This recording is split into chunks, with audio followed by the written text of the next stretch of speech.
بسم اللہ الرحمن الرحیم۔ السلام علیکم ورحمۃ اللہ وبرکاتہ۔ شادی کی پہلی رات دولہا کھانے کا بڑا سا تھال لیے کمرے میں داخل ہوا۔ کھانے سے بڑی اشتہا انگیز خوشبو آ رہی تھی۔ کہنے لگا، آؤ کھانا کھاتے ہیں۔ بیوی بولی، میں نے دیکھا ہے تمہاری والدہ نے بھی کھانا نہیں کھایا، ان کو بھی بلا لو، پھر مل کر کھاتے ہیں۔ شوہر نے کہا، وہ سو گئی ہوں گی، انہیں چھوڑو، ہم دونوں کھاتے ہیں۔ بیوی اصرار کرتی رہی، پر وہ اس بات پر ڈٹا رہا کہ امی کو رہنے دو۔ جب بیوی نے شوہر کا یہ رویہ دیکھا تو اسی وقت طلاق کا مطالبہ کر دیا۔ شوہر بڑا حیران ہوا اس کے اس مطالبے پر۔ اس نے بڑا سمجھایا، لیکن وہ اپنی بات پر ڈٹی رہی، جہاں تک کہ طلاق ہو گئی۔ دونوں الگ ہو گئے، پھر دونوں نے دوسری شادیاں کر لی۔ 30 سال گزر گئے۔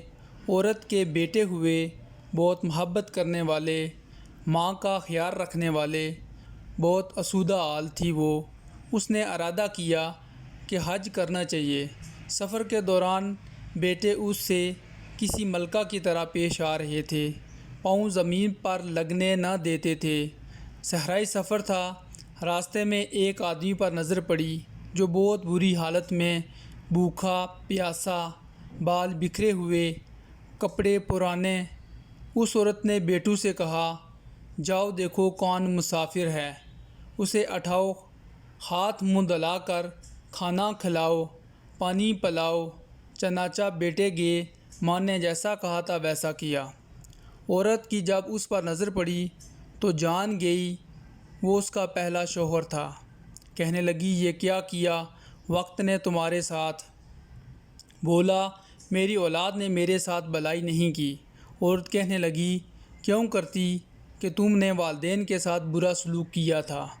میں اسی دن جان گئی تھی کہ تم ماں باپ کے حقوق ادا نہیں کرتے، اسی لیے میں ڈر گئی تھی کہ کل کو میرے ساتھ بھی ایسا ہی ہوگا۔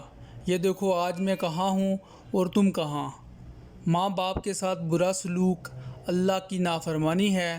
اگر اپنا بڑھاپا ہم شاندار گزارنا چاہتے ہیں تو والدین کے ساتھ شاندار سلوک کیجیے، کیونکہ یہ ایسا عمل ہے کہ جس کا بدلہ دنیا میں ہی دے دیا جاتا ہے، خواہ اچھا ہو یا برا ہو۔